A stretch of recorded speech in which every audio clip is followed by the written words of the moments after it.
존 오트호그 목사님은 예수님은 누구신가라는 책에서 모든 사람들이 인생에 있어서 딱 한 가지 중요한 질문과 맞닥뜨려야 되는데 그것은 예수님이 당신의 인생에 있어서 누구신가 하는 질문이라고 하는 것입니다. 여러분들, 예수님은 당신의 인생에 있어서 누구입니까? 만약 당신의 인생의 주인공이 예수님이라면 당신은 행복하고 기쁘고 즐거운 인생이 될 것입니다. 그러나 당신의 인생의 주인공이 예수님이 아니라면 당신의 인생은 불행하고 고통스러운 삶이 될 것입니다. 사랑하는 모든 시청자 여러분, 예수님이 오늘도 당신의 인생의 주인공이 되시기를 주님의 이름으로 축원합니다.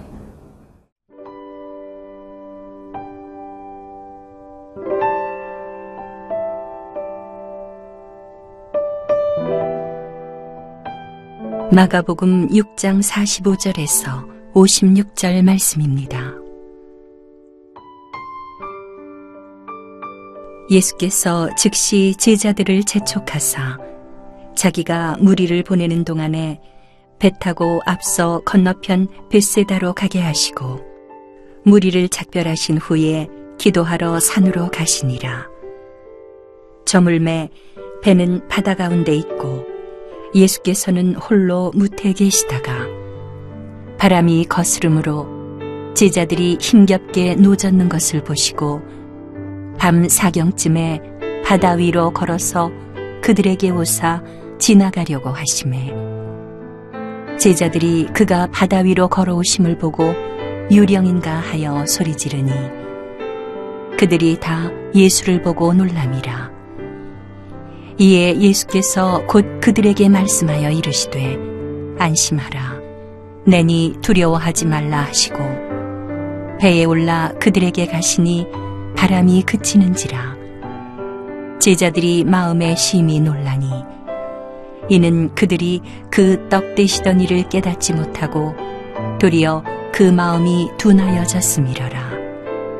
건너가 게네사렛 땅에 이르러 대고 배에서 내리니 사람들이 곧 예수신 줄을 알고 그 온 지방으로 달려 돌아다니며 예수께서 어디 계시다는 말을 듣는 대로 병든 자를 짐상째로 메고 나오니 아무데나 예수께서 들어가시는 지방이나 도시나 마을에서 병자를 시장에 두고 예수께 그의 옷 가에라도 손을 대게 하시기를 간구하니 손을 대는 자는 다 성함을 얻으니라. 예수님이 우리의 삶 가운데 찾아오실 때 우리 안에 진정한 평화와 기쁨이 있는 것입니다.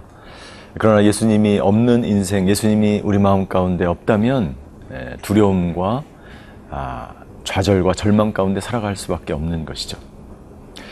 예수님은 오병이어의 기적을 일으키시고 병자들을 치유하시고 놀라운 일들을 행하셨습니다. 그런데 갑자기 예수님은 제자들을 재촉하셔서 제자들이 배 타고 앞서 반대편 건너편 벳세다로 가게 하시고 예수님은 따로 한적한 곳에 기도하러 가셨습니다. 여러분들 언뜻 보면 예수님의 이 장면은 좀 이해가 되지 않는 그러한 본문일 수 있습니다. 왜냐하면 예수님의 사역은 굉장히 부흥하였고 예수님을 통해서 수많은 사람들이 예수님께로 나와왔고 그리고 오병이어의 기적과 표적을 보면서 많은 사람들이 예수님을 따랐습니다. 그런데 예수님은 갑자기 제자들을 반대편으로 보내시고 본인도 그 자리를 피하셨습니다. 그 이유에 대해서 오늘 본문과 동일한 병행 본문인 요한복음에서 그 이유를 설명하고 있습니다. 요한복음 6장 15절입니다. 그러므로 예수께서 저희가 와서 자기를 억지로 잡아 임금 삼으려는 줄을 아시고 다시 혼자 산으로 떠나가시니라.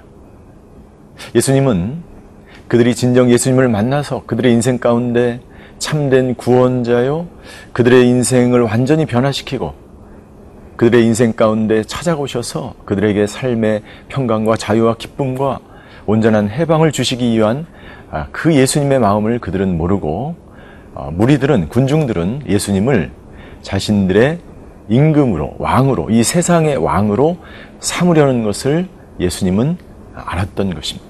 그래서 예수님은 급하게 제자들을 보내시고 본인은 한적한 곳으로 기도하러 가신 것이죠. 여러분들, 여기서 우리는 두 가지 중요한 사실을 깨닫게 됩니다. 첫째, 아무리 정말 좋은 일 같고 많은 사람들이 나를 따르고 또 아무리 부흥이 일어나도 그것이 하나님이 영광 받지 않고 하나님이 원치 않는 일이라면 당장 중지해야 합니다. 두 번째, 그리고 한적한 곳으로 하나님과 깊은 만남을 위해서 예수님처럼 기도하러 가는 것이 필요하다는 것이죠. 사랑하는 우리 모든 시청자 여러분들, 오늘 어떤 중요한 일과 문제 앞에서 또는 여러분들이 정말 세상적인 이야기로 잘 나가고 있다고 생각하는 그 순간일지라도 그것이 하나님의 뜻이 아니고 하나님이 영광 받는 일이 아니고 주님을 위한 일이 아니라면 우리는 당장 그 자리에서 중지하고 그 자리를 떠나고 그리고 무엇이 하나님의 뜻인지를 정확하게 분별하기 위해서 예수님처럼 한적한 곳으로 가서 기도하시기를 주님의 이름으로 축원합니다. 예수님이 제자들을 떠나보내고 그리고 한적한 곳으로 기도하러 가신, 그런데 예수님은 기도하시고 제자들은 배를 타고 갈 때에 풍랑을 만나게 됩니다. 오늘 저희가 읽은 본문에 보니까 바람이 48절입니다. 바람이 거스림으로 제자들이 힘겹게 노젓는 것을 예수님이 보셨다라고 기록하고 있습니다. 갑자기 풍랑이 일었습니다. 굉장히 당황스러운 일이죠. 여러분들, 우리 인생에 있어서 수많은 풍랑과 어려움과 물결이 치는 그러한 바다 위의 돛담배와 같은 인생을 우리는 살아가고 있는 것입니다. 그때 제자들의 마음 가운데 어떤 생각이 들었을까요? 이상하다. 예수님이 분명히 우리를 보고 배를 타고 건너편으로 가라고 말씀하셨는데 우리에게 이런 원치 않는 일들이, 당황스러운 일들이, 배가 뒤집힐 것 같은 어려운 일들이 일어나고 있는 이 상황 가운데서 제자들은 어떤 생각이 들었을까요? 제자들은 예수님이 원망스러울 것입니다. 아니, 왜 우리를 이곳으로 보낸 것일까? 아니, 왜 풍랑을 만나게 하신 것일까? 아니, 왜 이러한 어려운 일들, 이 고통스러운 일들이 나에게 있는 것일까? 이 상황 가운데서 우리가 기억해야 될 것이 있습니다. 그것은 예수님이 풍랑 가운데 힘겹게 이 세상을 살아가고 있는 제자들을 보고 계셨다는 것입니다. 사랑하는 시청자 여러분들, 그렇습니다. 예수님은 우리가 힘들고 어려운 일을 만날 때 우리를 지켜보고 계시는 분이십니다. 그리고 우리를 지켜볼 뿐만 아니라 오늘 제자들에게 물 위로 걸어가시며 다가가신 것처럼 우리와 함께 하시는 그 주님인 줄 믿습니다.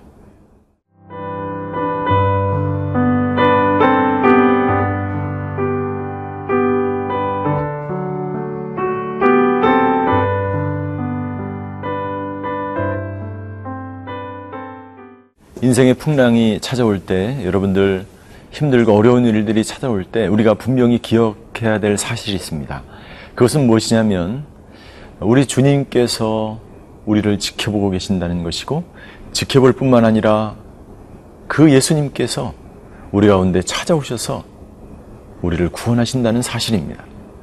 예수님은 풍랑 가운데 힘겹게 노를 젓고 있는 제자들에게 찾아가셔서 이렇게 말씀하셨습니다. 50절에 보니까 안심하라, 내니 두려워하지 말라. 사랑하는 성도 여러분들, 주님이 당신과 함께 하십니다. 주님이 당신 가운데 평강을 주십니다. 주님은 말씀하십니다. 어떤 상황 가운데서도 두려워하지 마십시오. 요한복음 16장 33절에 예수님은 이렇게 말씀하셨습니다. 이것을 너희에게 이루면 너희로 내 안에서 평안을 누리게 하려 함이라. 세상에는 너희가 환난을 당하나 담대하라. 내가 세상을 이기었노라. 예수님이 세상을 이기었고 우리에게 담대하라고 말씀하십니다. 오늘 하루가 여러분들에게 담대한 하루가 되시기를 주의 이름으로 축원합니다.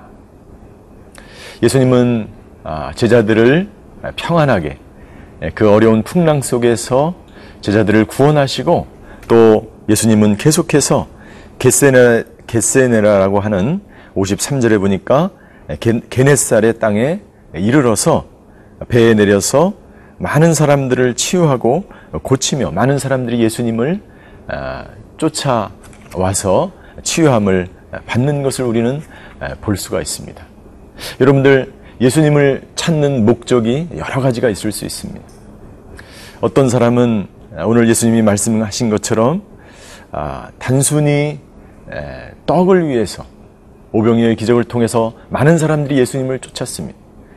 그러나 예수님은 분명히 말씀하고 있습니다.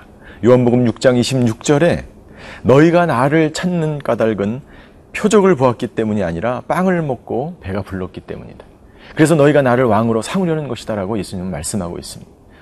예수님은 기적과 표적을 일으키셨습니다. 그들이 진정으로 구해야 될 대상은 바로 예수님 자신이었던 것입니다. 그러나 그럼에도 불구하고 그들은 단순히 눈에 보이는 기적을 일으키시는 그들의 모든 인간적인 빵의 문제를 해결할 그 메시아, 그 예수님만을 원했던 것이죠. 여러분들, 저와 여러분들은 왜 예수님을 찾으십니까? 왜 교회에 다니십니까?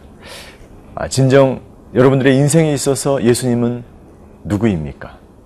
여러분들, 우리가 단순히 내 문제를 해결하기 위해서, 빵의 문제를 해결하기 위해서, 질병의 문제를 해결하기 위해서만 예수님을 찾는다면 그것은 예수님이 원하는 진정한 목적이 아니라는 것이죠.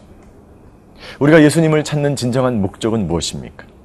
여러분들, 예수님이 이 땅에 오신 분명한 목적을 예수님은 요한복음 6장 27절에서 계속해서 이렇게 말씀하셨습니다. 인자가 너희에게 이 양식을 줄 것이다. 아버지 하나님께서 인자를 인정하셨기 때문이다. 예수님이 이 땅 가운데 오신 것은 저와 여러분들에게 영원한 양식, 영생, 영원한 만나를 주기 위해서 오신 것이죠. 여러분들, 이스라엘 백성들이 광야에 방황할 때 예수님이 만나를 주신 목적이 무엇입니까? 내가 너에게 이것을 준 것은 사람이 떡으로만 사는 것이 아니요, 하나님의 말씀으로 사는 것을 알게 하려고 하나님이 만나를 주셨다고 말씀하고 있습니다. 여러분들, 우리가 인생에 해결해야 될 여러 가지 기본적인 문제들이 있습니다. 우리가 먹는 것, 입는 것, 생활할 그 모든 것을 필요를 우리는 채우며 살아야 합니다.